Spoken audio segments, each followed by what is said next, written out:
Hi everyone, this is Raina, and this video is for those people who have a placement in Aries of either the Sun, the Moon, Venus, or Mars. Maybe more than one are in Aries. And the purpose of this video is to help you to attract love, and when you have attracted it into your life, to keep it. There are plenty of people who have no problem with meeting someone, and, they may meet people all the time, but the relationships never go anywhere. And this can go on for years, even when the people are into their 30s. I mean, it's normal when you're in your teens and 20s even to maybe go through a series of relationships because you're still finding yourself. But if you get into your 30s and you still have a hard time keeping a relationship going, obviously it could mean that you're not picking the right person, that you're trying to fit into a personality type that is not compatible with yours. But it can also be the case that you're unconsciously doing things to push that other person away and discourage a deeper relationship. So that's what this is about. So the first tip is love, not lust. And the ruler of Aries is Mars. Mars is the god of war, so we associate Aries with a warrior-like energy. And this can be great if you are in the military or just in any act of bravery, because Mars in Aries, for instance, can be very impulsive and can jump into something without even thinking.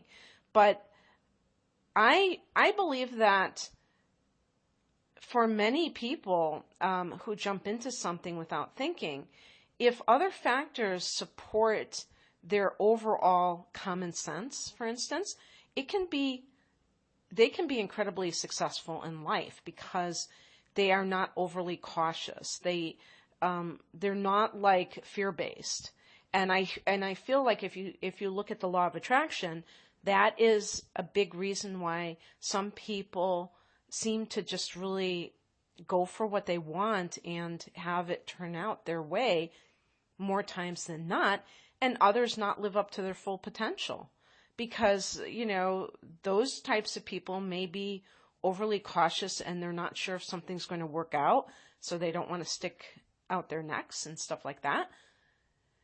But in relationships, being impulsive can work against you because you're not being discriminating enough. But that's getting off into something else. What I really want to talk about is when we're talking about that warrior energy, the other thing about what Mars represents is the sex drive. And so it's your libido. And I have found through observation and also just through my own research that Aries is associated with sensuality. And that made sense to me because I already knew it from observation, from people that I knew, or even just famous people, that there was a strong sex drive typically with Aries individuals.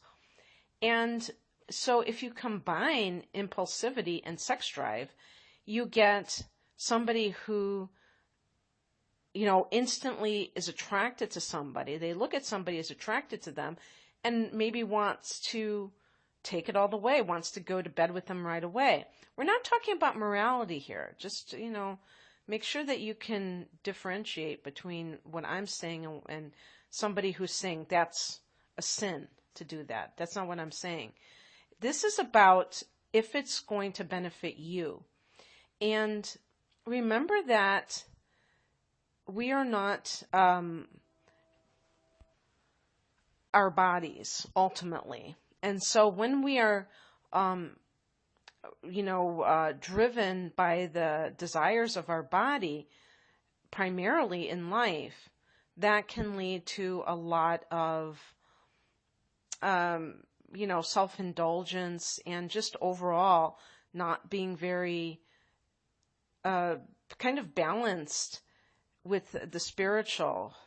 Because, I think about the Temperance card, which is connected to fellow fire sign Sagittarius. 1 foot on land and 1 foot in water, as depicted in the Rider-Waite deck. And that symbolizes matter and spirit. And interestingly, I think that, looking at a sign like Sagittarius, the half man and half horse, the centaur. I never know how to pronounce it. Centaur? But this is, obviously this is specific to Sagittarius, but I think this is true of all of us, where we have part of ourselves that is, of the flesh, so to speak, and part that is more refined, more spiritual, and less, I don't want to use the word tainted by material desires, because we're here immersed in the physical for a reason, I believe. So it's not just like to just deny everything of the flesh, but to have a healthy balance and to know what is appropriate and what isn't. Obviously, you have to be attracted to the person that you are with. If you feel kind of like repelled by them, that's no good. But sometimes people are so into that immediacy, like I'm attracted to this person and I want to act on it, that they lose sight of the fact that they don't have to do that. This is what separates us from dogs, or, even though we love pets, but you know what I'm saying, where we have the ability to discern things. And so practicing that more is going to help you to attract more quality relationships into your life. Yes, you can have a one-night stand that turns into a lifelong partnership. For sure, why not?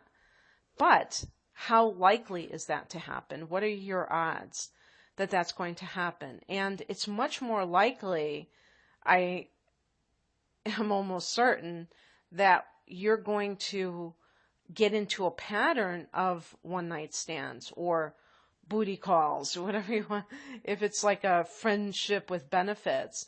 And because Aries is a very independent sign, you might not even notice that it's a big deal until it's too late. You might think it's the best thing you ever heard of, that it's a great setup, until maybe you hit that first Saturn return in your late 20s or early 30s, and you look around you and you see people that are in your social circle that are getting married and having children and settling down, and not that you have to conform to somebody else's lifestyle.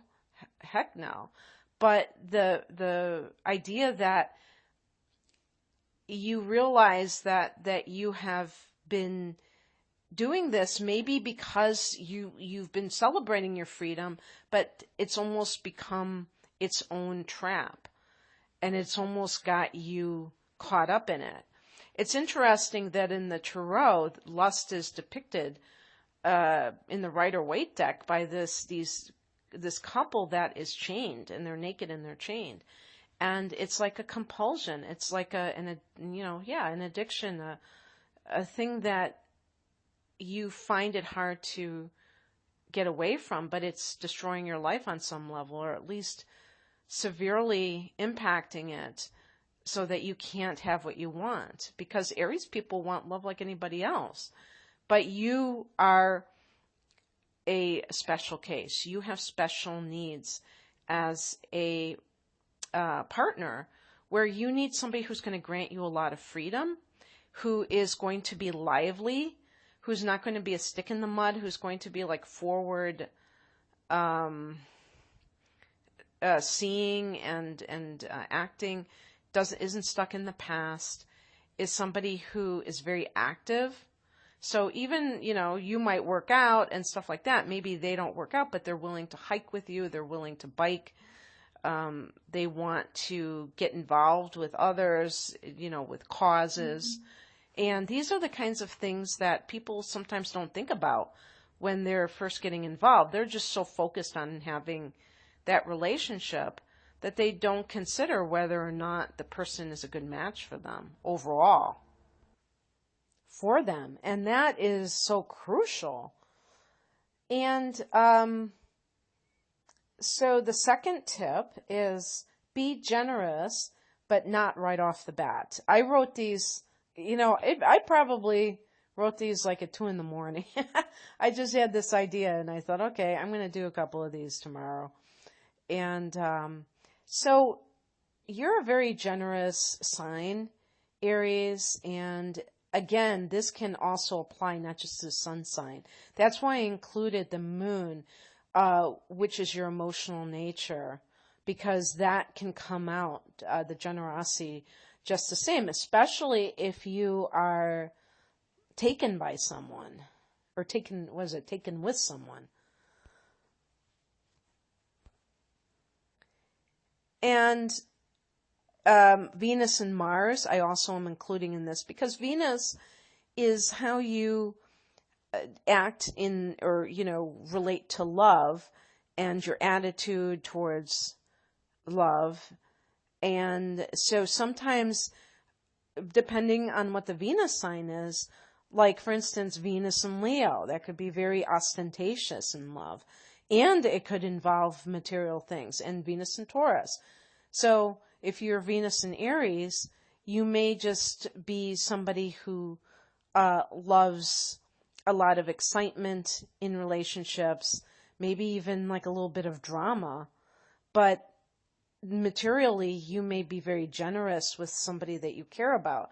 And perhaps if your sun sign is Pisces and you have Venus in Aries, you might not be as generous overall. You might hold on to your money a little bit more.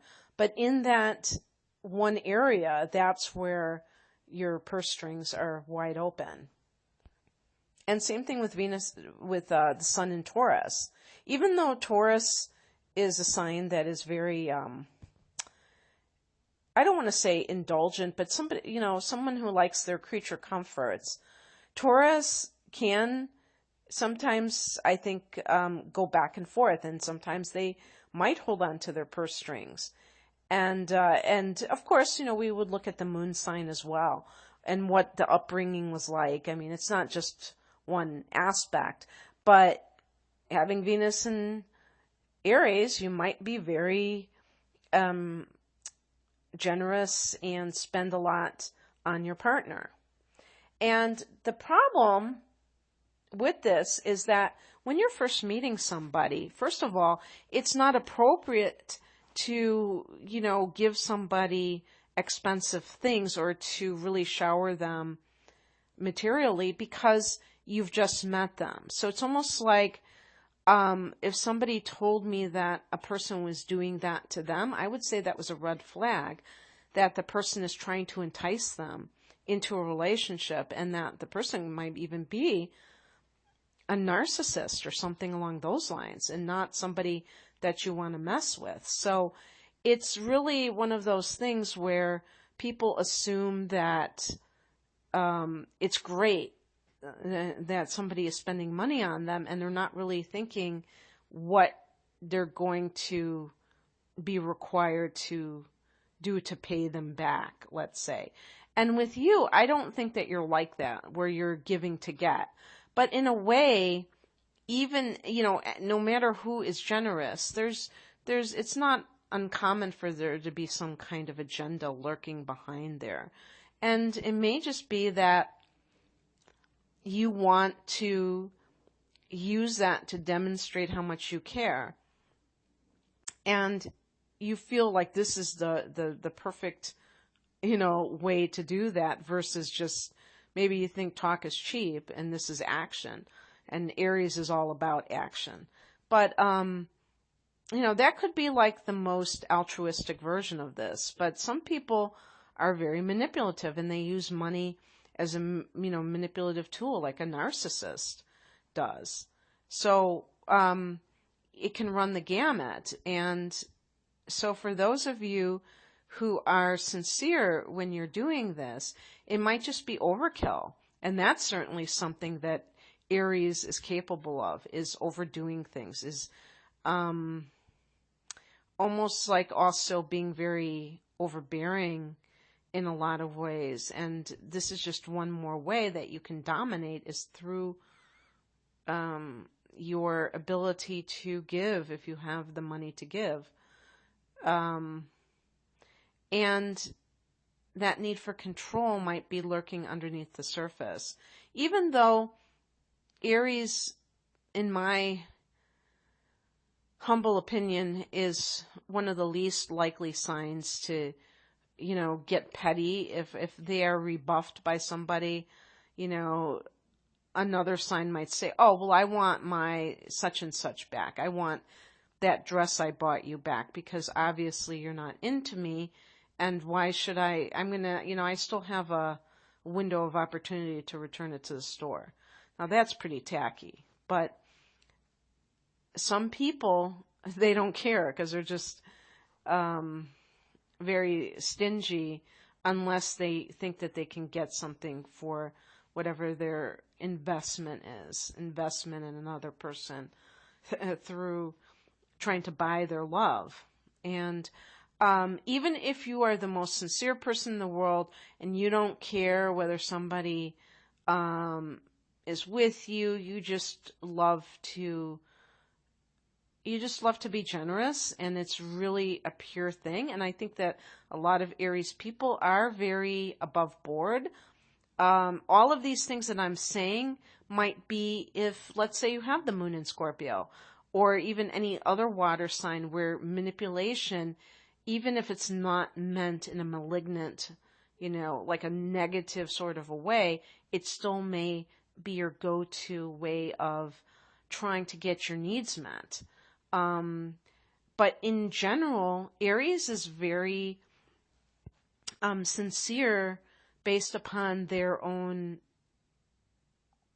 basic makeup, is just being very what you see is what you get type of personality traits.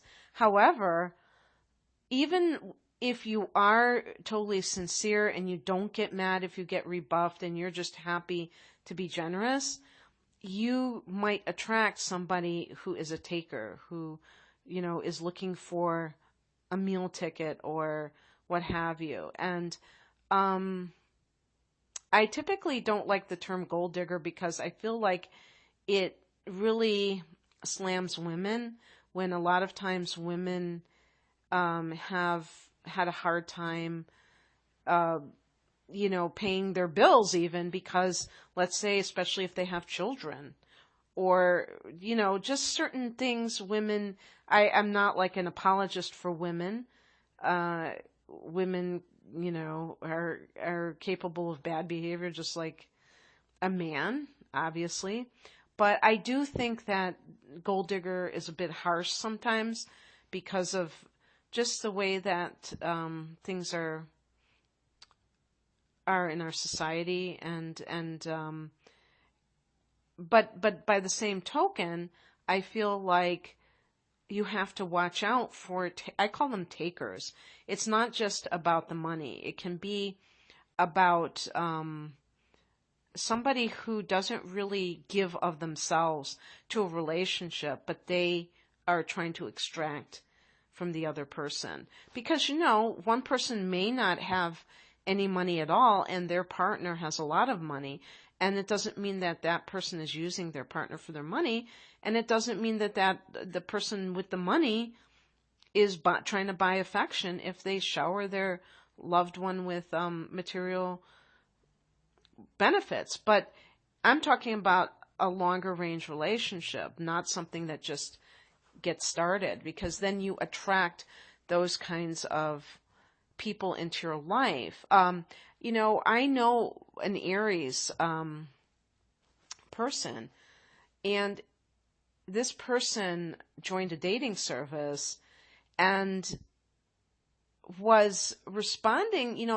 They actually have categories and the dating surface of like how much money do you want this person to make per year?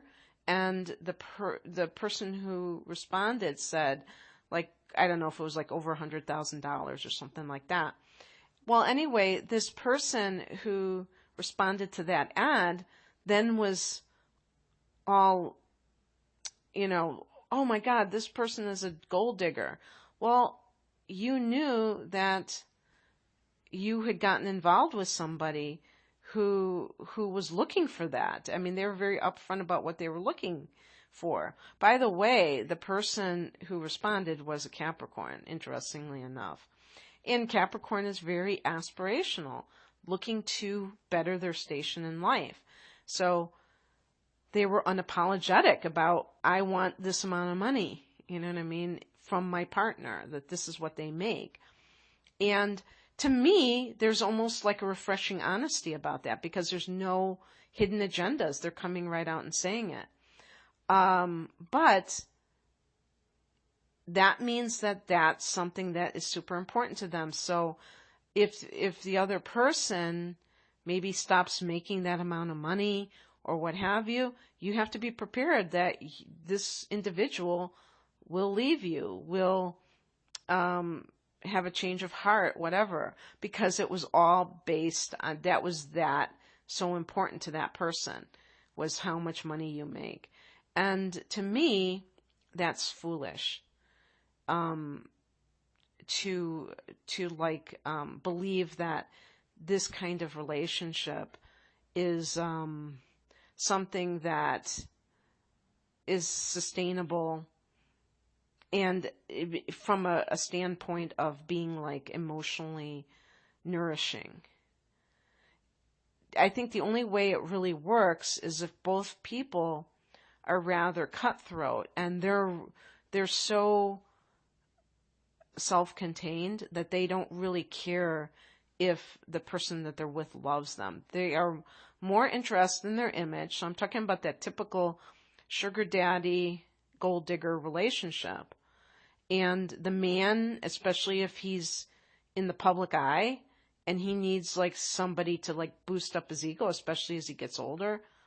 And then the young woman who's looking for an open wallet.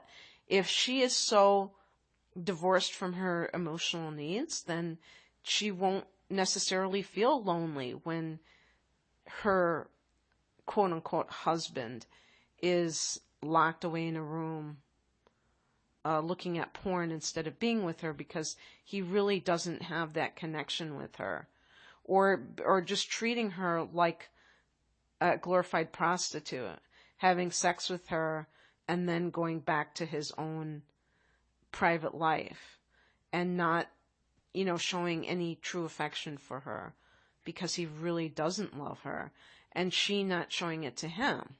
So, I know I'm painting a very bleak picture, but it's very important that you realize that love really isn't just this corny cliche. I mean, it really has a place.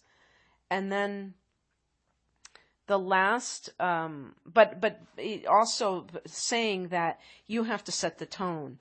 You can be generous, but, really observe the other person and what they're looking for. Just like as I say to a lot of women who are looking for a relationship, and I'm talking about heterosexual women, and they're finding men who are very seeming to be interested in the sex and not necessarily the love. Well, it doesn't make sense to give in to that right away, even if you're afraid of losing the person, because really it's not going to go anywhere if that's what they emphasize so early on.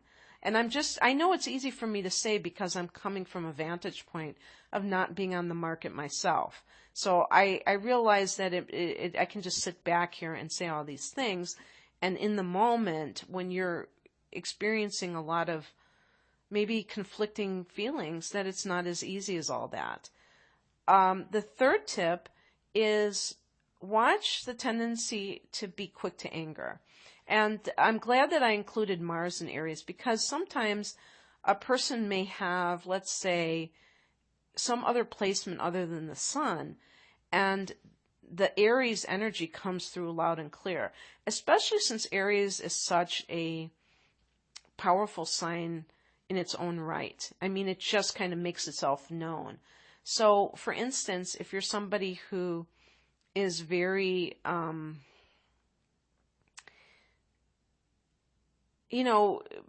was going to say docile or mild. Maybe you have the sun in Pisces, and you're pretty chill. You're pretty mellow mostly.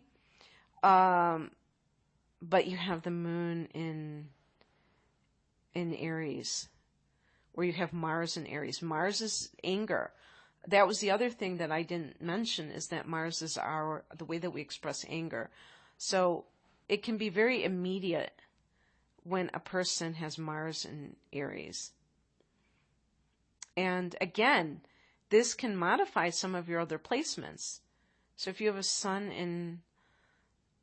in Taurus, and you tend to be very chill, it could be that when somebody gets your goat, gets you riled up, that you just can have, you can have a hissy fit, or you can just, really raise your voice. And maybe it's all kind of like for show, and that you're really a softie.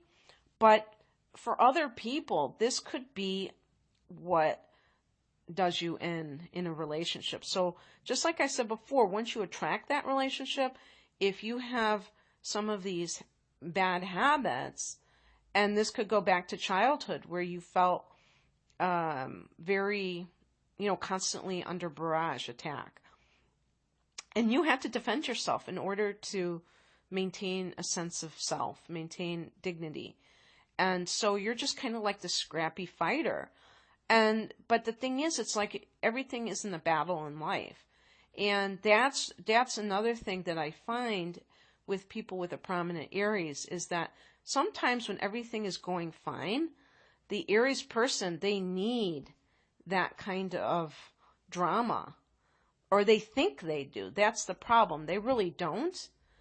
Maybe they don't have passion in their relationship, and the relationship isn't right for them.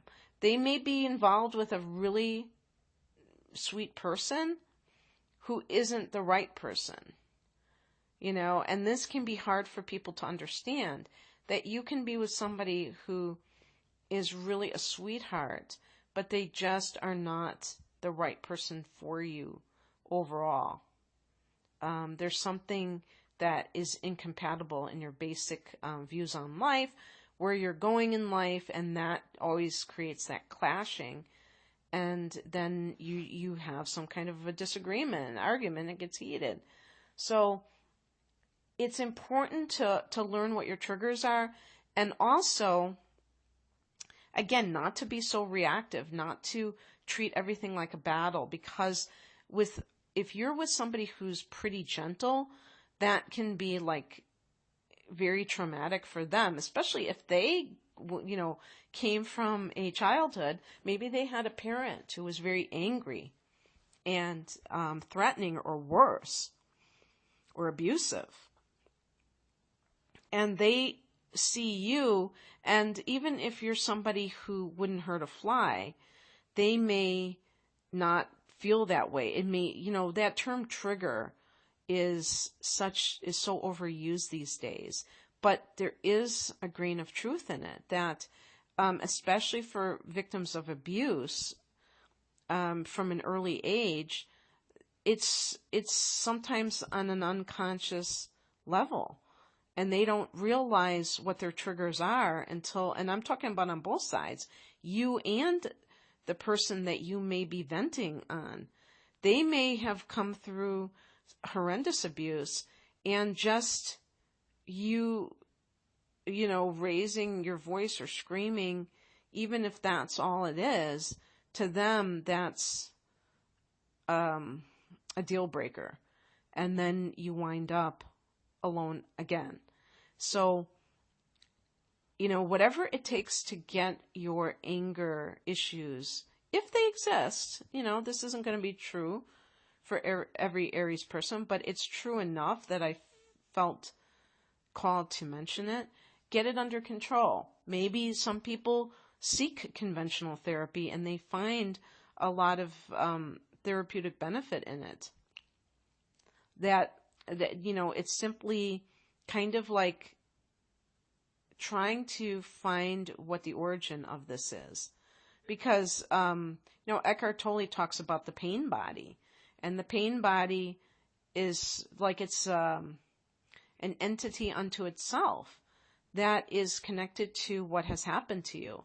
And sometimes we call our past our story. Some people talk about the sob story of somebody's life, and they're always talking about, oh yeah, this happened to me, that happened to me. And it can get tedious when you feel like the person is not growing, but it did happen to that person. So it's important to acknowledge if you feel that you were abused and that it affected you adversely. Sometimes you may gloss over it and think that it doesn't really affect you, and not fail to connect, anger management issues to your past and how that has affected you. If for no other reason than our parents are our models. They model behaviors to us. So if you had a parent who was a rageaholic, who just went through life being angry, chronically angry, that can definitely influence an Aries person big time. Maybe they couldn't handle their temper, and so you feel like this is what people do when they get angry, not knowing that there are multiple choices a person can make when they're angry. And it doesn't mean that you clam up either. It just means that you express yourself without losing control, without blowing a gasket. And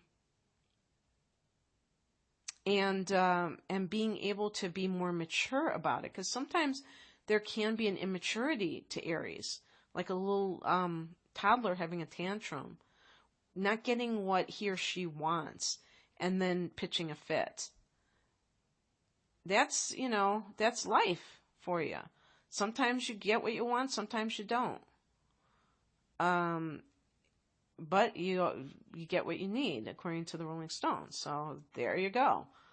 So anyway, I hope that this was informative for you, Aries. And I would love to read for you if you have a love interest in your life or any other type of reading that I offer. Please check me out at RainaMoonAstrology.com. The link to my online store is below. Take care. Bye.